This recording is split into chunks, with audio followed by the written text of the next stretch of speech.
Welcome to the Safeguarding Essentials training module for the Archdiocese of Brisbane. Caring for and protecting children and the vulnerable is at the heart of Catholic social teaching and works. However, abuse can occur in any organisation, including churches and faith-based organisations, and it causes significant harm. Good safeguarding practices that are accepted as a shared responsibility can reduce the risks of abuse occurring. The aim of this training is to develop an understanding of the archdiocesan approach to safeguarding. The main types of abuse. How to manage abuse concerns and incidents in the archdiocese. And your safeguarding and legal obligations. Please note, the topics discussed in this training may be triggering for some learners. If you are affected, please take a break. The Archdiocese of Brisbane acknowledges the past failure of the Catholic Church to protect children and vulnerable adults, and the lifelong trauma of abuse victims, survivors and their families. Safeguarding is the work of implementing strategies and measures to remove or reduce abuse risks, and effectively manage abuse concerns and incidents. At its core, safeguarding is about preventing abuse and protecting people. In this short video, Archbishop Mark Coleridge discusses the Archdiocesan Safeguarding Strategy. Pope Francis has laid out a clear message for the Church when it comes to the crucial question of safeguarding. He puts it this way: the Church loves all her children like a loving mother, but she protects with a special affection those who are smallest and defenceless. Now, the duty that Christ himself entrusted to the Church is exactly this.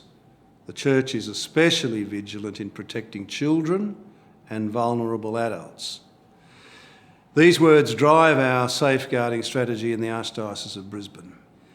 The strategy applies to all church personnel, including bishops, clergy, religious employees, contractors and volunteers, across all the parishes, ministries, agencies and services. It's for everyone. Our safeguarding commitment is this: the Archdiocese of Brisbane holds that children and vulnerable adults are a gift from God, with an intrinsic right to dignity of life, respect and protection from harm. The Archdiocese doesn't tolerate abuse by church personnel or others involved in its ministries and services. The safeguarding commitment is underpinned by our 3 P's of safeguarding. We want safe people, safe practices, safe places. Having safe people means that church personnel are appropriately selected, recruited and trained in safeguarding, and that they accept their safeguarding obligations. Having safe practices means applying safeguards to all archdiocesan activities, ministries and services in order to prevent abuse. And having safe places involves applying safeguards to all properties and locations in which archdiocesan activities, ministries and services are conducted to minimise the risk of abuse occurring. Our safeguarding strategy has a foundation principle. Safeguarding is everyone's responsibility. It calls all archdiocesan church personnel, regardless of their position, to embrace safeguarding and their duty to care for and protect others from abuse, but especially children and vulnerable adults. Pope Francis has called for zero tolerance when it comes to sexual abuse. He's right. We have to do all we can to safeguard our smallest and our most defenceless. Our Archdiocesan Safeguarding Strategy aims to do just that. Now, with your help, we can achieve this. Safeguarding is everyone's responsibility. The Archdiocese of Brisbane has adopted and complies with the National Catholic Safeguarding Standards. They establish requirements to safeguard everyone involved in church activities, ministries, and services, but especially children and adults at risk. The standards apply to all archdiocesan parishes, ministries, services, and agencies.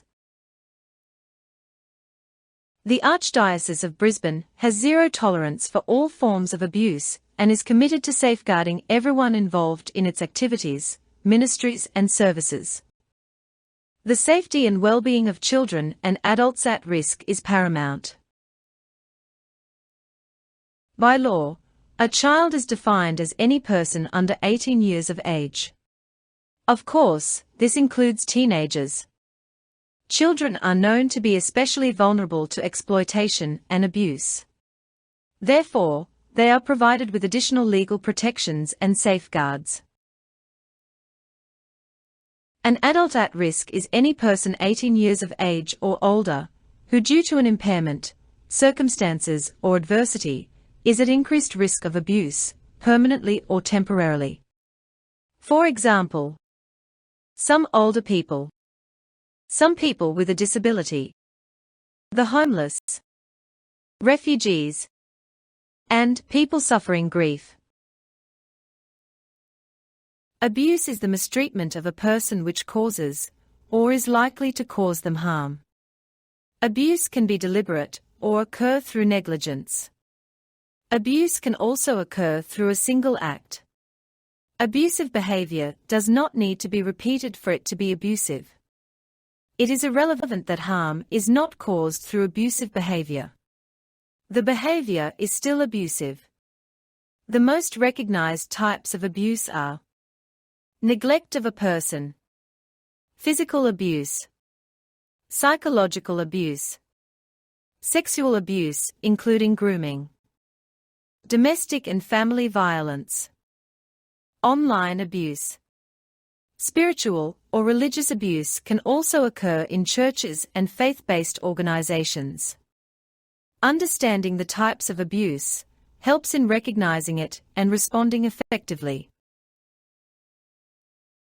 Neglect is the failure of a caregiver to provide the basic requirements for a person's physical and emotional care, development, or sustenance. Examples of neglect include not providing sufficient food, water and clothing, reckless disregard for a child's safety and welfare, and failing to provide necessary healthcare. Physical abuse is non-accidental or intentional physical aggression towards another person. Examples include punching, slapping, shaking, pinching, and the excessive use of restraints. Psychological abuse is the persistent emotional mistreatment or manipulation of another person.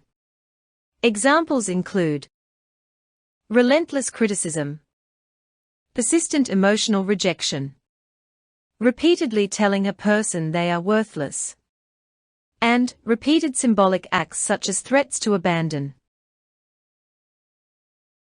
Sexual abuse involves any form of sexual behavior with, or towards another person, without their full and willing consent, or where the person doesn't have sufficient capacity to fully consent. It can include touching and non-touching behavior. Examples include rape or other sexual assault, sexual touching or fondling, exposing genitals to another person, displaying sexual images or pornography to a child, and taking sexual images of a child or vulnerable person.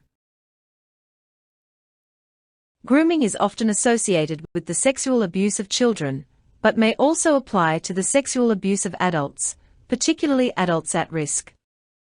Grooming is the deliberate process of manipulating a child to prepare them for sexual contact and to test their likely response.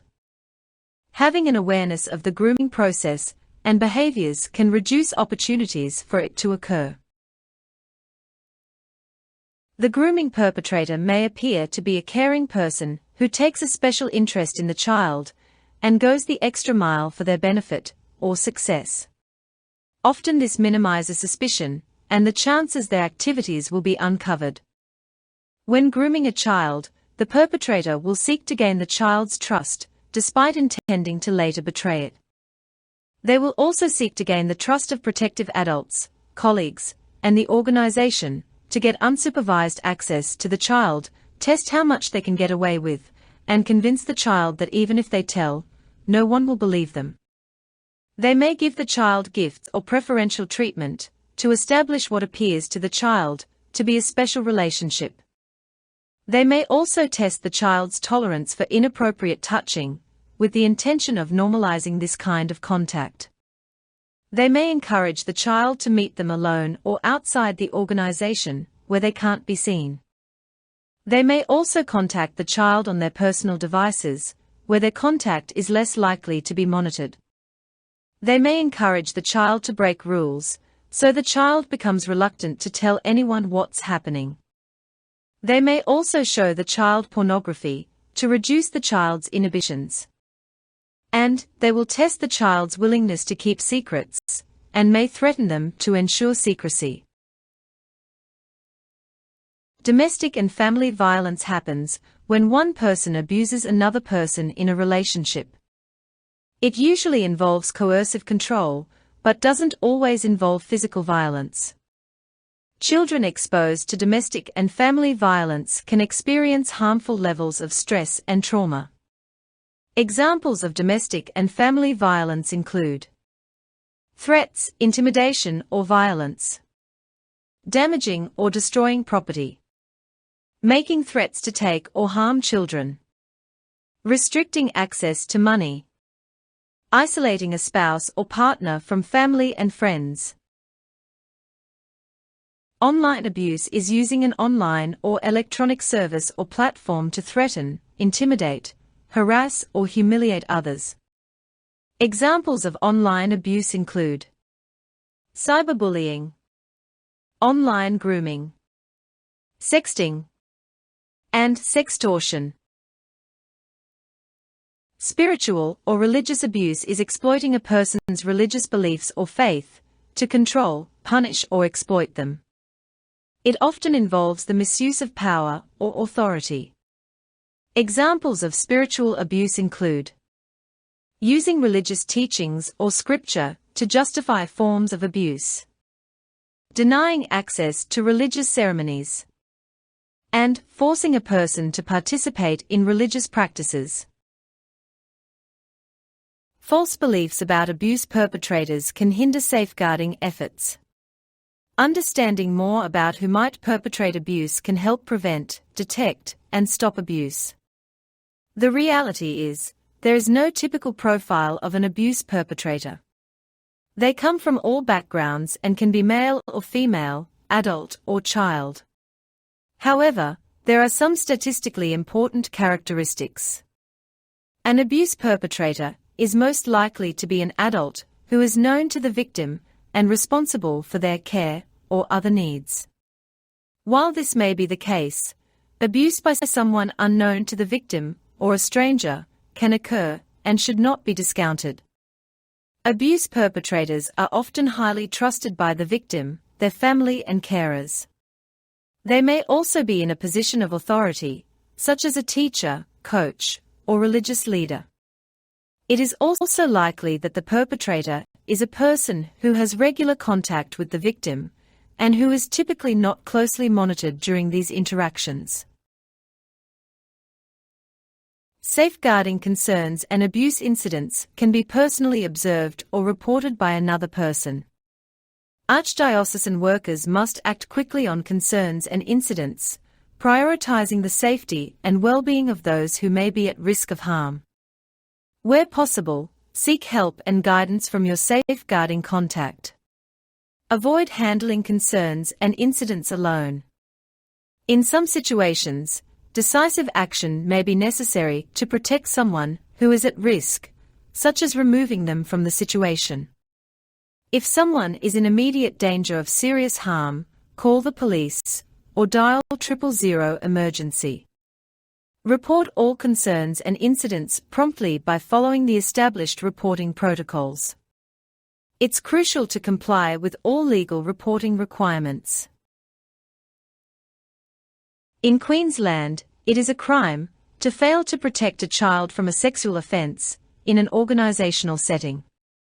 If an adult, in a position of power or responsibility in an organisation, knows there is a significant risk that a child under the care or supervision of the organization, will be sexually abused by an adult who is associated with the organization, they must take action to reduce or remove the risk. Failing to take action under these circumstances is a crime. The law also states, it does not matter that information about the sexual abuse risk was gained during, or in connection with, a religious confession. In Queensland, it is an offence to fail to report a suspected child sexual offence to the police. If an adult reasonably believes that a child is being, or has been, sexually abused by another adult, they must report it to the police, unless they have a reasonable excuse not to do so. The law also states, it does not matter that information about a child's sexual offence is gained during, or in connection with a religious confession. It must be reported to the police. Vos Estis Lux Mundi is a Vatican decree, which establishes a requirement to report sexual abuse by priests and members of religious orders. Under the decree, sexual abuse includes sexual acts involving force, violence, threats, or an abuse of authority. Sexual acts with a child under 18 years of age, or a vulnerable adult. And producing, possessing, or sharing child pornography. Sexual abuse by priests and members of religious orders must be reported to the Archbishop, who is required to make a report to the police and the Vatican. The Safeguarding Service can be contacted by phone on 33243752 or by email safeguarding@bne.catholic.net.au. The Archdiocese also has an independent whistleblower service called the Stop Line, which operates around the clock. The service receives information and reports about serious misconduct by archdiocesan workers, including safeguarding concerns and abuse incidents. The Stop Line service can be contacted by phone, email, and online. Information can be shared with the Stop Line service anonymously. The Stop Line service should not be used where a person may be a risk of serious and imminent harm.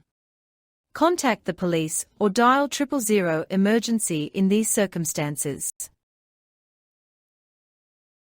Thank you for completing this training.